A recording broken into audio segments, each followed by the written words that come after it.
விஜய்க்கு அநீதி இழைக்கப்படுகிறது.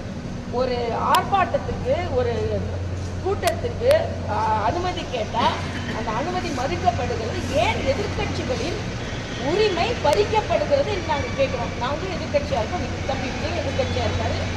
அதனால நாங்கள் அவருக்கு கேட்குறோம். நாங்கள் விஜய்க்கு ஆதரவாக இருக்கிறோம் என்று சொல்வதை விட கடுமையாக நடந்து கொள்ளுகின்ற மாநில அரசுக்கு கடுமையான எதிர்ப்பை நாங்கள் தெரிவிக்கிறோம். அந்த வகையில் விஜய் பாதிக்கப்பட்டவரால் நாங்கள் உடன் இருக்கிறோம். அதாவது ஒரு இன்சிடென்ட்ஸ்ல ஒன்று சொன்ன உடனேயே எல்லாத்துக்கும் கூட்டணி புள்ளி தான் வைக்க முடியாது. கூட்டணி நடக்கலாம், எப்படி வேணாலும் நடக்கலாம். அதை பற்றி கூட்டணி பற்றி பேசுவதற்கு நான் இப்போ வரல. நாங்கள் கூட்டாக அரசாங்கத்தை எதிர்ப்போம். அது கூட்டணியா கூட்டாக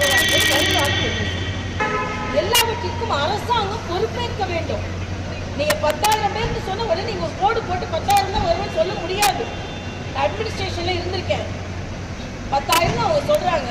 ஒருவேளை அதிகமா கூட்டம் வந்தால் காவல்துறையும் சரி, அரசு அதிகாரிகளும் சரி, என்ன மாதிரி நடவடிக்கை எடுக்க வேண்டும் என்று இதுல அரசு அதிகாரிகளை அப்படியே காப்பாற்றுவதற்காக, தங்கள் கட்சியை சார்ந்தவரை காப்பாற்றுவதற்காக முற்றிலுமாக ஒரு நிகழ்வை தவறாக முன்னிறுத்துகிறார் முதல்வர் அவர்கள். ஒரு ஆர்ப்பாட்டத்திற்கு ஒரு நேரம் கேட்டால், ஒரு அனுமதி கேட்டால் கொடுக்கறது இல்லை. RSS இயக்கம் ஒரு முறையாக நடந்து கொள்ளுகின்ற இயக்கம். அதுக்கு கூட உயர்நீதிமன்றம் போய்தான் அனுமதி வாங்க வேண்டியிருக்கிறது.